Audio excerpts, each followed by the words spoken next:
Hai Zaikers, perkenalkan aku Sherina. Aku di sini sebagai host untuk segmen acara Zaiku Talk. Segmen ini cocok bagi kalian para pencinta CNC, laser, fiber, 3D scan, dan juga 3D printer. Dan pastinya akan bermanfaat bagi para pengrajin dan calon pengusaha. Bagi kalian yang memiliki limbah akrilik dan kayu MDF, jangan dibuang ya, karena bisa sangat bernilai dan dapat menjadi peluang usaha loh. Nah, di yang aku pegang ini sekarang ada limbah akrilik. Yuk kita langsung aja ngobrol langsung sama Mas Hasbi yang akan menjelaskan seputar pembuatan karya menggunakan limbah akrilik. Halo Mas Hasbi. Yeah. Nah, kira-kira Mas pengen buat apa nih dari limbah akrilik? Tunggu dulu Zaikers, tapi sebelum kita nanya Mas Hasbi mau buat apa, kita tanya dulu, ini mesin apa sih Mas? Jadi mesin ini mesin laser cutting dari Zaiku dengan ukuran 60-90. Kira-kira Mas mau buat apa nih dari mesin Zaiku laser 60-90 ini? Kita akan membuat lampu hias. Oke, karena kita udah tahu kita mau buat apa, langsung aja ke proses pembuatannya ya Zaikers. Ya Zaikers, kita langsung aja lanjut ke proses pembuatannya. Nah Kak, gimana nih proses pembuatannya? Untuk yang pertama kita bisa taruh media dulu ke meja kerja. Setelah kita masukkan bahan nih ke meja kerja ini, kira-kira jarak antara laser headnya itu ke akrilik tuh berapa mili sih kalau boleh tahu? Untuk biasanya itu sekitar 7 mili. Di sini kita udah mendapatkan patokan berupa akrilik yang sudah di-cutting. Jadi patokannya itu sangat berguna banget ya Kak bagi pengguna mesin laser ini, Zaikers, untuk mengukur ketinggian dari laser head ke bahan. Oke Kak, langkah selanjutnya itu apa sih kalau boleh tahu? Kita bisa menyiapkan desain yang udah kita buat, bisa dalam software CorelDRAW atau AI. Kalau fokus yang nggak bener tuh gimana sih Kak caranya nih? Kan banyak nih Zaikers yang nggak tahu tuh mungkin. Nah, jika fokusnya nggak pas, biasanya laser itu hasilnya nggak bagus dan bisa juga nggak kena ke media. Caranya gimana sih Kak dalam mengatur fokusnya itu tuh? Kita tinggal taruh untuk malannya di sini. Nah, untuk naik turunin mejanya sudah terdapat tombol di sini. Nah Kak, setelah fokusnya udah sesuai dan bednya sudah terpasang dengan rapi, kira-kira langkah selanjutnya tuh apa sih? Nah, untuk desainnya sendiri ini kita ekspor dalam bentuk DXF. Jadi DXF itu file vektor dari AutoCAD. Untuk power dan speednya sendiri, untuk mesin 6090 ini tuh ada pengaturannya nggak sih Kak? Tergantung dari misalnya bahannya atau grafirnya, gimana Kak? Jadi kalau itu kita mengacu pada ketebalan bahan.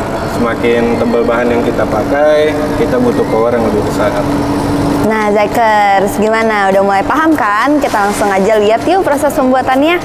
Nah Kak, setelah file berhasil diekspor, langkah selanjutnya tuh apa sih?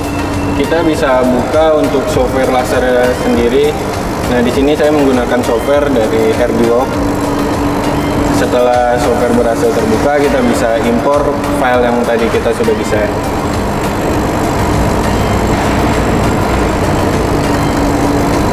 Nah, dalam sini kita bisa mengatur untuk mode cutting, grafir, power, dan speednya.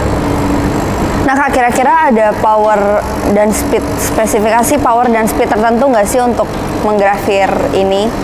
Kalau itu setiap mesin punya parameter yang berbeda, jadi untuk itu bisa disesuaikan dengan ketebalan bahan yang kita pakai. Proses selanjutnya apa nih Kak? Nah, untuk sebelum kita memulai pekerjaan, kita bisa go scale dulu untuk media kerja yang akan kita pakai. Dengan cara diklik go scale pada bagian sini. Nah Kak, setelah go scale itu kira-kira langkah selanjutnya apa sih? Nah, setelah go scale kita bisa langsung proses untuk cuttingnya dengan klik start pada bagian sini. Kak, untuk estimasinya sendiri kira-kira pembuatan lampu hias itu berapa lama sih? Nah, untuk estimasinya sendiri kita bisa melihat pada bagian sini. Di sini sudah terdapat fitur untuk melihat estimasi waktu yang akan kita kerjakan. Nah, di sini ada total time sekitar 9 menit untuk proses pengerjaan lampu hias ini. Untuk perawatan mesin laser CO2 ini sendiri susah nggak sih, Mas? Untuk maintenance-nya terbilang mudah. Kita hanya perlu menjaga suhu air, kebersihan lensa, dan pelumasan pada bagian linear. Oke, dan untuk maintenance-nya kali ini bisa klik link video di atas ini ya. Nah, Kak, untuk harga mesin yang dengan harganya lumayan banget nih. Kira-kira mesin ini tuh bisa engrave dan cutting bahan apa aja sih, dan kegunaannya tuh apa aja? Untuk bahan kita bermacam-macam ya, mulai dari akrilik, kain, kulit, plywood, MDF, dan masih banyak lain. Jadi mesin ini cocok untuk para calon pengusaha, pengrajin, percetakan, dan lainnya.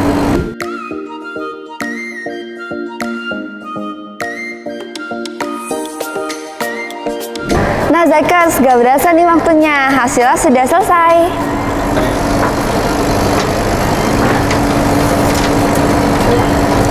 Wah, hasil pengerjaannya rapi loh.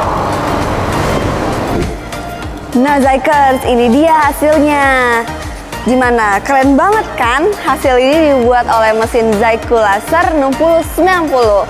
Semoga video ini bermanfaat bagi pengrajin dan calon pengusaha. Di Zaiku menyediakan berbagai mesin laser CO2 mulai dari ukuran 3020 hingga 1325. Cek link Tokopedia di bawah ini ya. See you, Zaikers!